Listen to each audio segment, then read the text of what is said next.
So today's topic will be on the American Civil War, as I said last time, and it'll be a kind of a continuation of what we talked last time. As we know, last week we talked about the American Revolution and how America became separate from Great Britain, and they are now their own country.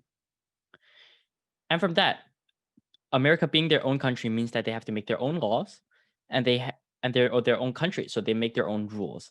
And from that, we get our topic for today, the Civil War. Because in America, there are two types of ideology or ideas present. Which one is the South and the other one is the North. And that is the topic we're going to talk about today. So, so the first topic I want to talk about is kind of the ideology of the South and the ideology of the North. Could anybody tell me anything special about the South of America or the North of America, or anything that you think is important? Anybody can just speak up.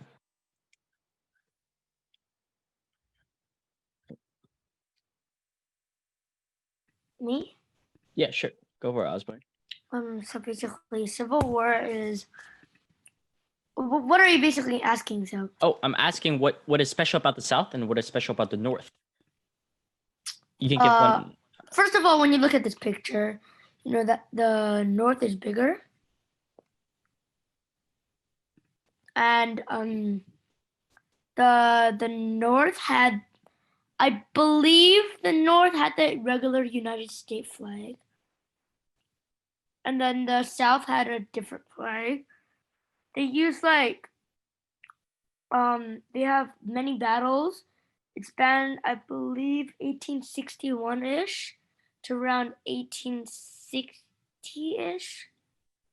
And the result was the Union's victory. The two sides were basically the United and the Confederates. Yes, that's correct. But I'm specifically asking what is special about the South and what is special about the North.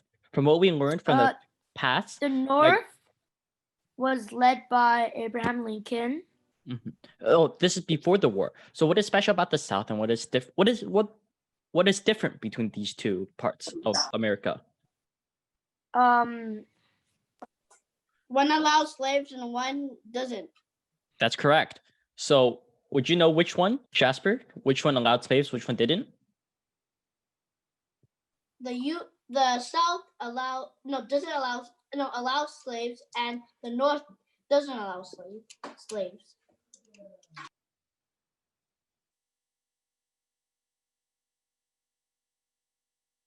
That is correct. That's one of the main reasons. That's the main differences between the South and the North. Okay, and let's keep going. Let me change up a color. Okay, there's another difference. Would anybody know? I'll give you guys a hint. It's to do with the economy. Do you guys know what that is? I can take a guess. Sure, go for it. I can guess that the South is more underdeveloped. That's correct. But do you know exactly what their economy is? So how did they make their money? We talked about this two classes ago. I forgot. Okay, so they were more underdeveloped. That is correct. Would anybody know what their economy was?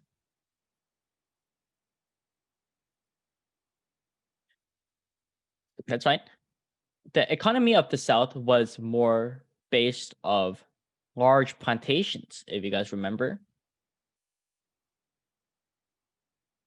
Basically, they made their money by just having a lot of people working for them for really, really cheap.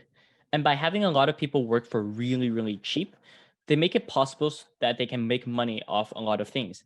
Most of these things that you see on a plantation are sugar, tobacco, and cotton. But compared to that, the North had a diverse and different economy.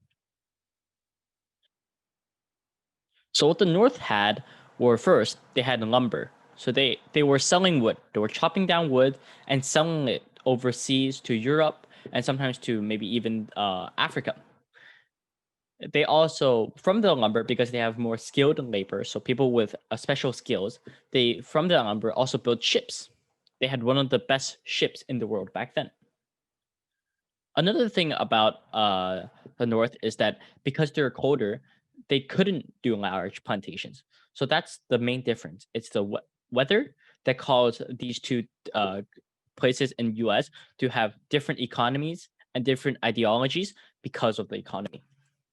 So just a quick recap: the South had slaves and were focused on more large plantations and to make money, while North are people there to settle, not to make as much money, but to just have a better life. And their economy is based off ships, lumber, and even sometimes fishing.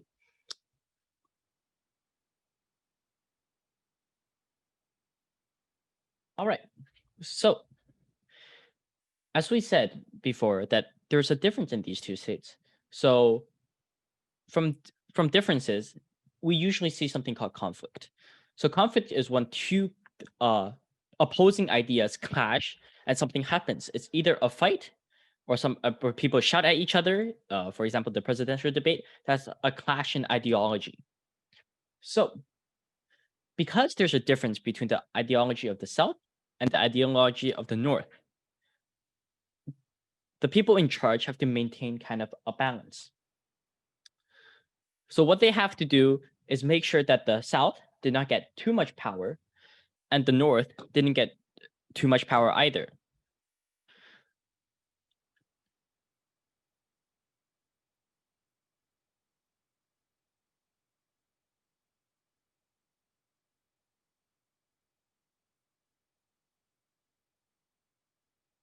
So continuing on this thought of not too much power, this means that they had to implement some rules within the government to control the difference of the South and the North.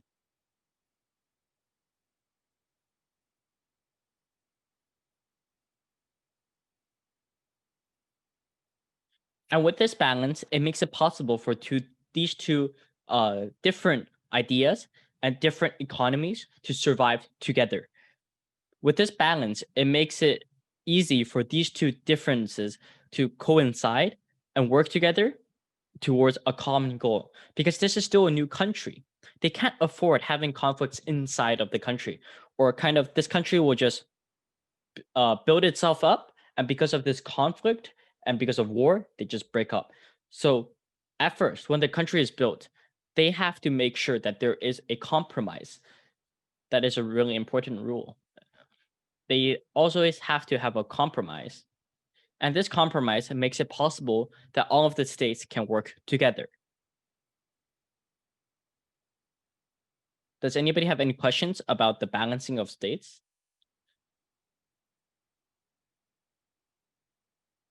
No questions? Great.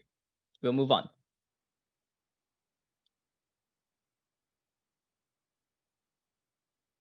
So, as we discussed earlier, the main difference between the South and the North is slavery. With North being what we call abolitionist, or in the way they want to abolish slaves. So they don't want slaves anymore. They don't think it's right to have slaves. Because think about it. Do you like people controlling your life and owning you? You didn't get to make any decisions yourself. So it wasn't a good feeling. So the North says, we do not want slaves. But the South, because as we say, they need to make money somehow using plantations. And the first thing about plantations is that to have plantations, you need to have slaves.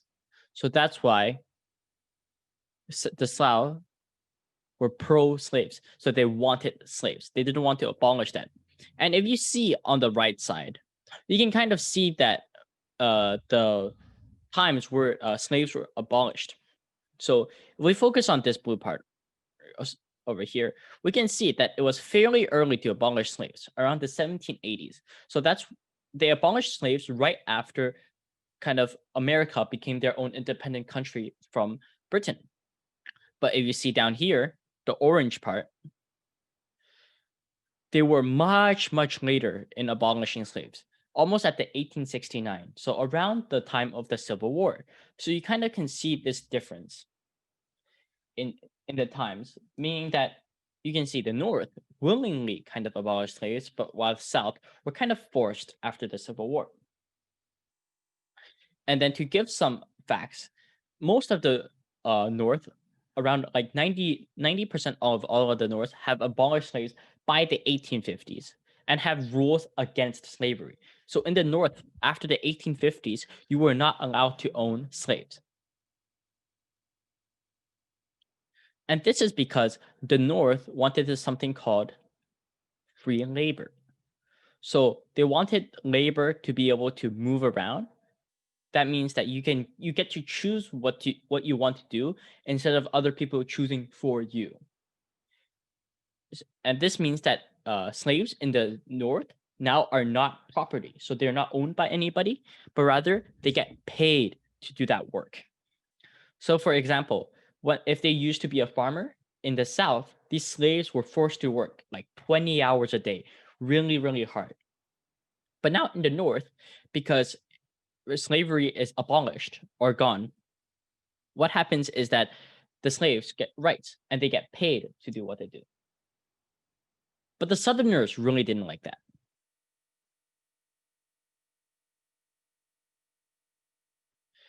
Because, as I said, their whole economy or their lives depend on having slaves. And if they have free labor, that means they have to pay the slaves, which means they make less money, which means kind of their economy cannot survive anymore. So what happens is that now you have this two huge sides that were supposed to be in a balance to work each other, have really strong ideas against each other, and neither and both of them think they're right. And this is where we lead to a lot of conflict. And from that conflict is not just at the civil level. So it's not just citizens that think that these conflicts are very important, but it goes all the way up to kind of the presidential level. Because guess what? These states all are in one country now. And because of this divide, it's really a rock back and forth between who gets to decide if slaves were free or if slaves were still slaves, because these states get to decide who the next president is, and they get to decide which direction their government or their country wants to go. You got a question, Stephen? Oh, no. Okay. Do you have a question, Stephen?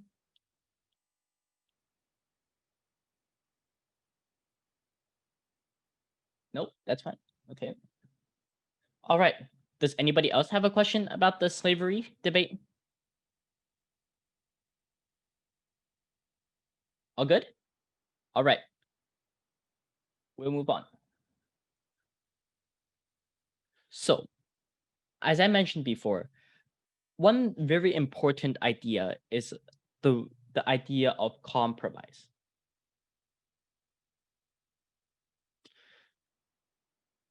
Does anybody know what compromise mean?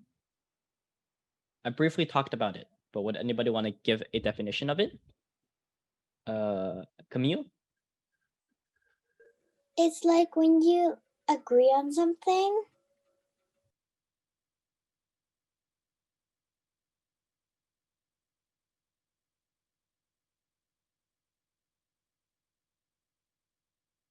Yeah, that is correct. So when you both agree on something, but there's something really important to that, is that both sides, they both take a step back, or they give in some of their ideas so they can come to an agreement. Because think about it, if you have two conflicting ideas or two people that do not agree, both of them have to kind of look at each other to know, what can I do to kind of make this agreement happen? So one of these agreements or compromises is called the Missouri Compromise. It's one of the most famous documents that leads to kind of the Civil War. So you can see here, the Missouri Compromise is this green line over here. I'm just going to go over it again. It's kind of this line that kind of goes all the way up here. That means that any point over this line cannot be slave owning states. And this Missouri Compromise was passed in the 1820s. What that means is that after the 1820s, no states were allowed to have slaves over this line. So this is why there is still some states you can see are here. These are still slave states, but they're over the line. The reason they can still have slaves, but it's over the line, is because these states were declared as slave states before the 1820s. But after the 1820s, any of these new states that want to become slave states have to be below this line. So only these few states can become slave states. None of these above can be slave states. So they made this compromise because of two reasons. The first one is that, as I said before, the South keeps an economy of plantations. And a fun fact about plantations is that they need a lot of land. That's how they make money. They have to grow a lot of crops, and they have to use a lot of land. And where do they get that land from? Well, they need to expand. So they have to move either this way or this way, up the line. But because the North don't want them to do that, they have to kind of control them. So, as I said, the first part of it is expansion. So this is what the South wants. They want to expand. They want expansion into the West or North. But of course, that is only the view of the northern states. So that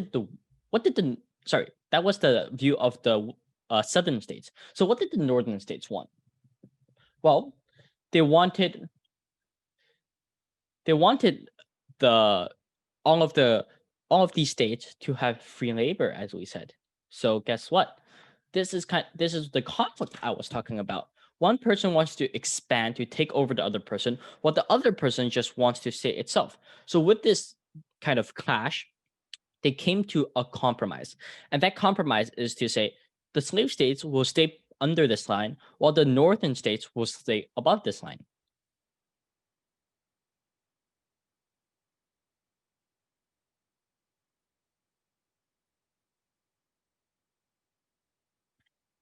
Does anybody have any questions about the compromise?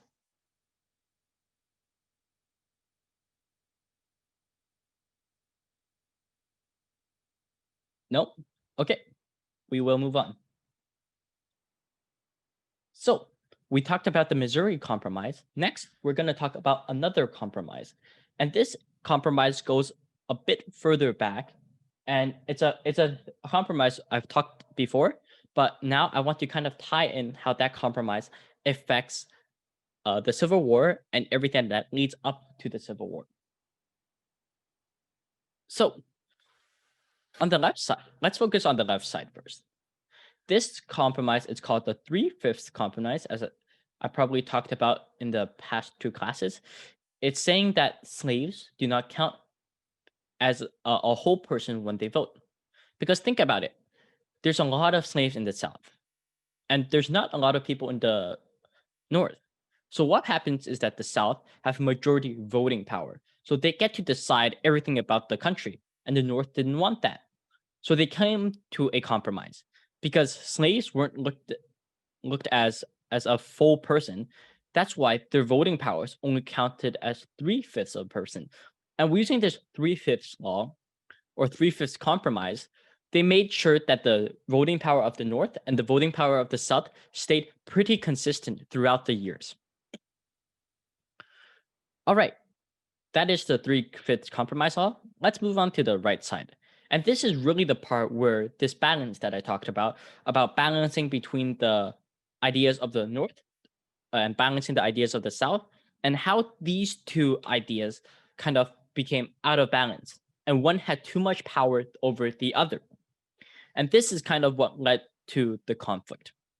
As you see, this GIF on the right side, it shows every step of a major advancement in America, starting with the really early 1700s all the way up to the 1870s. And as you see down on the numbers, we have at the start, we have pretty balanced states. Oh, they're gone, but they'll pop back up. They're really balanced states, starting in the 1789 with 8-5, so more slave states than free states. But then in 1821, we kind of have a balance. And in in the 1821, we have a balance. In the 1837, we still have a balance. But in the 1846, something starts to happen. That balance kind of shifts. The slave states gain one, but a few years later, 1858, the free states gain two. And then again, there's no more slave states, but the free states gain two more. And as you guys know, 15 does not equal 19. So there's kind of a disbalance there. So this means that there's more free states over slave states. And this is a big problem because guess what? The whole point of the compromises is to maintain that balance. But now because the South are forced to stay underneath this line, they can no longer keep up with the expanding of the North. This means that the South slave states are limited to the amount they can have, which means that this unbalance will just continue to grow until the North dominate the South. So the South didn't really like that. That is because you don't want somebody to take over your life. You want to live whatever you know and whatever you think is right. Even though slaves are morally wrong, that is the Southern way of life. So they wanted to preserve or keep their way of life. So what happens is that they said that, screw it. We don't want to be part of your union anymore. We don't want to be part of your country anymore. We want to be separate. But that is still 10, 20 years off from the time we're talking about now. So let's take kind of a small detour and talk about the election of Abraham Lincoln and how the election of Abraham Lincoln hit the last nail in the coffin for the South. So just some fun facts about the Abraham Lincoln. He was elected in 1860. And what he did was that he won the election without a single vote from the South. Whoa. That means that solely the North side had so much power that they didn't even need the South to win, to have Abraham Lincoln win. And this is really a big problem because, as I said, they needed a balance. But now because this shows that there is no more balance, that Abraham Lincoln doesn't even need the South to win. So what happens? Well, the South gets really angry. They feel like they have no more power over anybody else. Because think about it. Abraham Lincoln, which is running as the president of the United States, can become the president without even talking to the South. That doesn't really seem fair, right? So what really happens after the election of Abraham Lincoln is that, well, let me clear that. The Southern states receded, or means they left the country or left the Union, as you see from this kind of cartoon over here. So because they feel like they were excluded, does everybody know what that means, right? Excluded just means they were not involved in the politics because, as I said, Abraham Lincoln was voted on without even having a vote or an agreement from the South. So they feel like they were excluded in politics. And another thing is that because of this exclusion, they didn't feel like the Union really needed them. So they feel like they had to start their own country.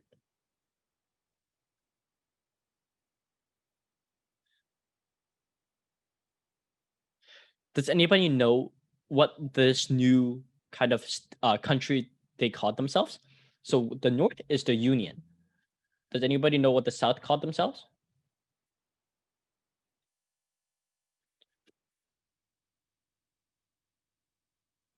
Would anybody know? We talked about this.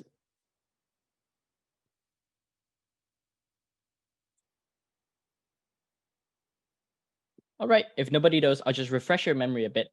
The South were called the Confederates. That's what they called themselves after they seceded from the Union. They created kind of this new union called the Confederates, and they ran their own laws and they made their own kind of country. And to be honest, the North really didn't like that. Just think about it. A part of your country just said, nope, I'm just going to leave. They really didn't like that. So, what does that lead to? Well, really simple. All of that messing around, all of that conflict led to one thing. And that led to war. So, what was this war really about? Well, this war is primarily about two things. And different historians and different even economists will tell you different things. So I'm going to give you a more holistic or general view of it. So, as we said before, the war was started because of this conflict or difference between the South and the North. And those conflicts were slavery and economics or economy. So, as I said, the North didn't want slaves, the South wanted slaves. That created conflict. The North had a free economy, so the labor or money can move around. While the South, it was excluded to a tiny amount of people. So only maybe the 1% of people in South actually owned any of that money. So that's the difference in economy. And the third is the land. So what about the land? The land kind of ties in with the economy. As I said, the southern economy relies on having continuously expand their land because they need more plantations to keep up with their uh, their spending. So, with limited amounts of land, because of the compromises, they feel like their economy can't sustain themselves, and they don't want to join the North. So, what do they think? The only way they can kind of make a last stand is to fight back against the North. So, these are the main reasons that why the South and the North had the fight, and why the South wanted to leave the Union. Anybody have any questions about why they started the war? Everybody clear on that? Yes. All right. If everybody's clear on that, give me a second, because I know you guys are all interested in. Most of you guys are really interested in the battles that these wars kind of made. So I'm going to Yeah. So because personally, I'm more like the ideas about it. So why did this war start? I know you guys think that the war is really cool. So I'm going to show you a 7-minute video of a compilation or a group of all of the most important wars during the Civil War. And this is another crash course US history video. And yeah, just give me a second.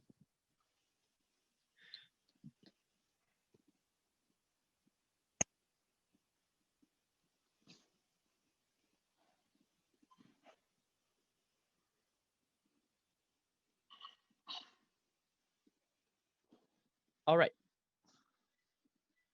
Give me a thumbs up if you can hear it, and I'll continue the video.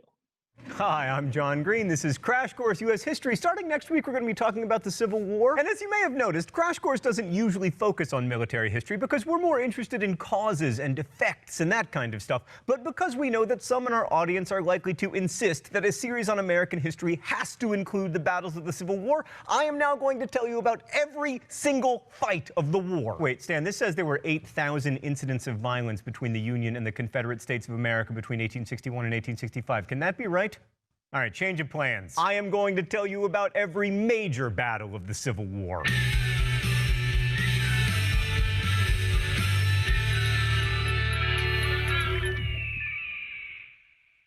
The shooting started in 1861. In April, the first shots of the war were fired at the Battle of Fort Sumter, South Carolina, which the South won. Next was the Battle of Rich Mountain, which went to the north. First Bull Run happened in Manassas, Virginia in July. The South won. General Jackson got the nickname Stonewall, and the North realized that this war was going to be serious business. The South had another victory at Wilson's Creek in August, but lost to the Union at Carnifex Ferry in September. The North got another win at the Battle of Cheat Mountain, but the South finished the year strong with wins at Ball's Bluff and Chustanola. The North came roaring back in 1862 with wins at the battles of Mills Spring, Fort Henry, Roanoke Island, and Fort Donelson, where the Confederate general was named Simon Bolivar Buckner. What? There was also fighting in the West. The Union won at Pea Ridge, Arkansas, then won at New Madrid, Missouri. The Battle of Hampton Roads, Virginia in March was a draw and featured the first fight between two ironclad warships, the USS Monitor and the CSS Virginia.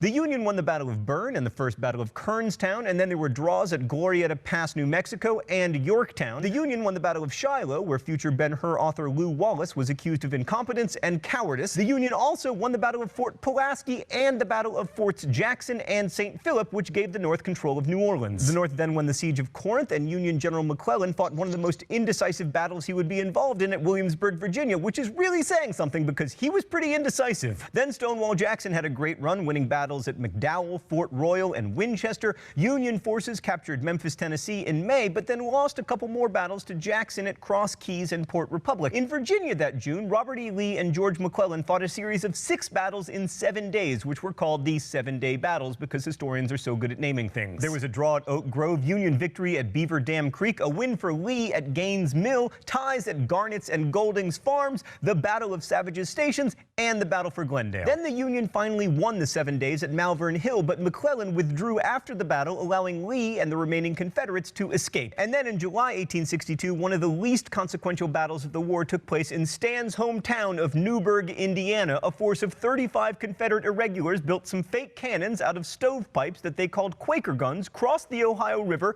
captured some weapons and a hospital full of wounded Union soldiers, and then abandoned the town later that same day. Later that summer came the battles of Baton Rouge, Cedar Mountain, Manassas Station, the Second Battle of Bull Run, Chantilly, and Harper's Ferry, all of which the Confederates won. The Union then won at South Mountain, but lost at Munfordville. On September 17, 1862, McClellan ended Lee's invasion of the North at Antietam, Maryland. This was the bloodiest single day of the war, with 22,717 dead, wounded, or missing. The rest of 1862 saw the battles of Perryville, Fredericksburg, and Chickasaw Bayou. By the way, if this is starting to sound like baseball box scores, maybe you're getting a glimpse of why we don't usually do the military history. Right, but back to the Civil War. 1863 started in Tennessee with a Union victory at the Battle of Stones River, but also with a simultaneous Confederate victory at Galveston, Texas. There were lots of smallish skirmishes during the winter and early spring until the Battle of Chancellorsville in May, where Lee defeated Hooker, but Stonewall Jackson was mortally wounded. Jackson lost his left arm, and then Lee said, "I have lost my right arm." Jackson then famously proceeded to say, "Let us cross over the river and rest under the shade of those trees," and then died 8 days later. His arm, by the way, is buried with its own headstone near Chancellorsville. The North then won a bunch of battles in Mississippi at Raymond, Jackson, Champion Hill, and finally Vicksburg. That victory, along with the victory at Port Hudson, effectively ended the Confederates' ability to use the Mississippi River. Fighting in June 1863 in Virginia was inconclusive, with draws at Brandy Station, Aldie, and Upperville. And then July brought the Battle of Gettysburg, a major Union victory. This battle featured Pickett's famous charge. It was the end of Lee's second invasion of the North. It was the costliest battle of the war in terms of casualties, and it led to, surprisingly, the Gettysburg Address. The rest of that summer brought split results, 2 Confederate victories at Fort Wagner, South Carolina. They also won at Fort Sumter, again holding the fort against heavy Union bombardment, and they perpetrated a massacre of civilians in Lawrence, Kansas. The rest of 1863 saw battles at Bayou Forge, Arkansas, a major Confederate win at Chickamauga, the battles of Bristow Station, Wauhatchie, Rappahannock Station, Chattanooga again, Ringgold Gap, Fort Sanders, and Mossy Creek. Stan, are you making some of these place names up? A creek cannot be mossy. Oh my gosh, we're only to 1864. We got to get moving. Stan, can you just indicate who won these on the screen? Awesome. The spring saw battles at Mansfield, Pleasant Hill, Louisiana, and Fort Pillow, Tennessee. Then there was the battles of the Wilderness, Spotsylvania Courthouse, New Market, North Anna, Old Church, and the Battle of the Cold Harbor, all in Virginia. Summer brought the battles of Marietta, Georgia, and Petersburg were all fought in Virginia as well. And there was Kennesaw Mountain, Georgia, Monocacy, Maryland, and Fort Stevens in the District of Columbia. By the way, Abraham Lincoln himself went to observe that battle, and the guy standing next to him got shot. Then there were the battles of Peachtree Creek, Georgia, and Atlanta, Georgia, a major Union victory won by General Sherman. Also fought were the battles of Ezra Church, Georgia, the Battle of the Crater in Virginia, the battles of Mobile Bay, Alabama, Deep Bottom Globe Tavern, and Jonesboro, Georgia, which solidified Union control of Atlanta. Okay, autumn 1864, we are really in the home stretch. The battles of Opequon, Fisher's Hill, Chapin's Farm, and Cedar Creek were all fought in Virginia, Johnsonville, Tennessee, the Sand Creek Massacre, the Battle of Franklin, Tennessee, Fort McAllister, Georgia, and Nashville, Tennessee finished out the year. All right, 1865, here we go. The battles of Fort Fisher, North Carolina, Hatcher's Run, Virginia, Bentonville, North Carolina, Fort Stedman, Virginia, Five Forks, Virginia, the third Battle of Petersburg, Virginia, Fort Blakely, Alabama, Sailors Creek, Virginia, Appomattox Station, Virginia, and finally, the decisive battle at Appomattox Courthouse, Virginia on April 8, 1865, which resulted in Lee's surrender to Grant. There were a few more minor skirmishes, but the war was over. Oh, so there you have it, an episode of Crash Course entirely about battles. What did we learn? Very little in the end. And I know I missed many battles of the war, but I also didn't miss many. There's no big finish today because I'm exhausted from all of those battles and all of that fighting and death. Thanks for watching. See you next week. Crash Course is produced and directed. All right. What do you guys think about that? So,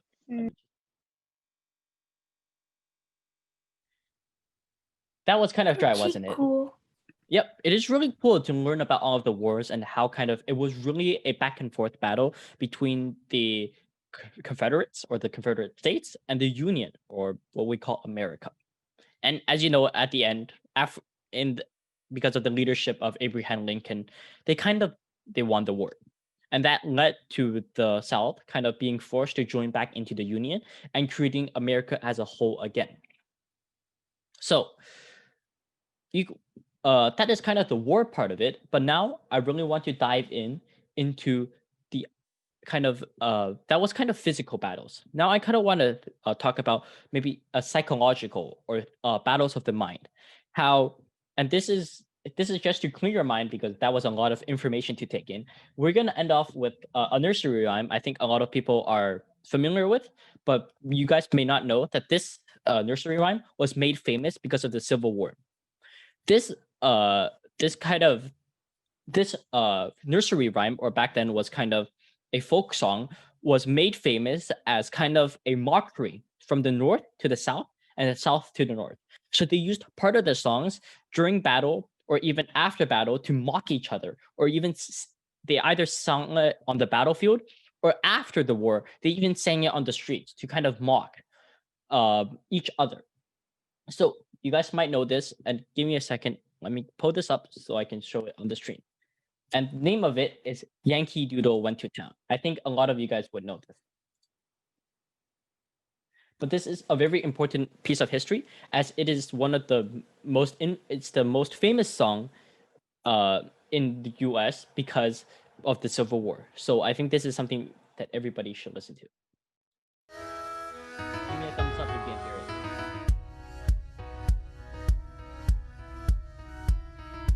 Yankee Doodle went to town, riding on a pony, stuck a feather in his cap and called it macaroni. Yankee Doodle, keep it up, Yankee Doodle dandy, mind the music and the step, and would the girls be handy?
All right. So that song, if you guys couldn't pick it up, the main lyrics, Yankee Doodle went to town riding on a pony.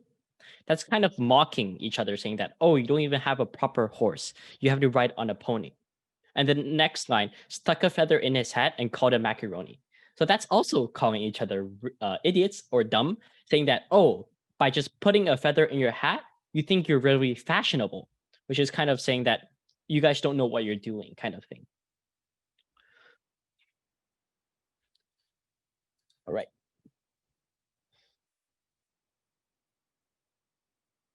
So to finish us off,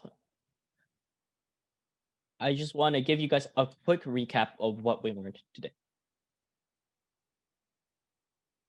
So, as you guys know, the first thing we learned about today was the differences between the North and the South and how that had a lot of conflicts. But because they wanted the country to move forward, they had to resolve those conflicts in the terms of compromises. And these compromises were first the Missouri Compromise, and second the Three-Fifths Compromise. Those are the two most important deals or compromises that the American government came up with. But as I said, that compromise really didn't work well in the end. And that kind of led to the North having too much power and the South think they're restricted and they are not being represented properly. And so what that led to was the receding of the South and how that led to the separation of the Union and the Confederacy. And with that led to war. And at the end, in conclusion, the North won, but starting from next week, we're going to talk about the aftermaths of the war and what happened to the war. What are the impacts or what are the consequences of this war? As you hear, a fun fact is that the Civil War was one of the most devastating wars in the world. It had a lot of deaths and a lot of injured, and it cost the government a lot of money. So the deaths of Americans in the Civil War were more than World War I and World War II added up together. That's a lot. So next week, we're going to be talking about how the government tried to clean them up and how, because there are still Southerners that did not want to give up their slaves, and we will see how the Northerners are going to deal with them. All right. To end this off, does anybody have any questions?